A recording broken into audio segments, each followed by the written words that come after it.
What are dead zones, and what do they do in Black Ops 6? So in technical terms, a dead zone is essentially a radial region starting from the middle of an analog stick outwards, whereby if a physical input by a player falls within that region, it will not be registered in-game. Now the best way to visualize it in simple terms is with this graph in your settings. As you can see, with the right stick min at 0, there is no dead zone region, and absolutely any amount of input in any direction, no matter how small, will register in-game. This can be a big problem in controllers that have stick drift, and stick drift is essentially where your sticks move without you touching them. Now if we start to increase the right stick min, you can see a dead zone region starts to appear. This is represented by the small red circle on the middle of the stick. This basically means that if a player moves the stick a given distance in any direction outwards from the middle of the stick, and that distance falls within this red region, the input will not be registered in game. I know it's quite hard to understand at first, but once you do get it, you'll realize it's actually quite simple. So the more you increase the right stick minimum, the bigger the dead zone region becomes. And therefore, the more the player will have to move the right stick to receive any registered input in game. You can see this demonstrated when you test your dead zones.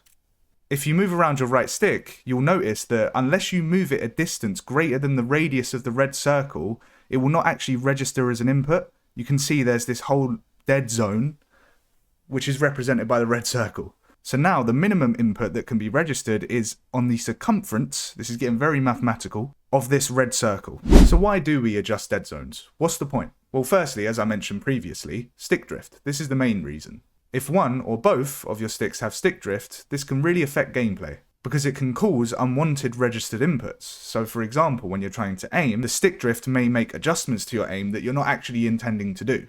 By creating a dead zone region, that very subtle input caused by the stick drift will no longer be registered. Another reason to adjust dead zones is to enhance gameplay. For example, if you decrease your left stick max to around, 80, that's around what I put it on, this will essentially make the radius of your left stick smaller, which means that it will take less distance to achieve maximum input out of the left stick. So for example, if you're trying to sprint in game, you won't have to move the left stick as far to activate the full amount of sprint, if that makes sense. So this leads to almost like a fake increase in response time. It's not really an increase in response time, but it definitely makes combining movement inputs a lot faster and a lot smoother.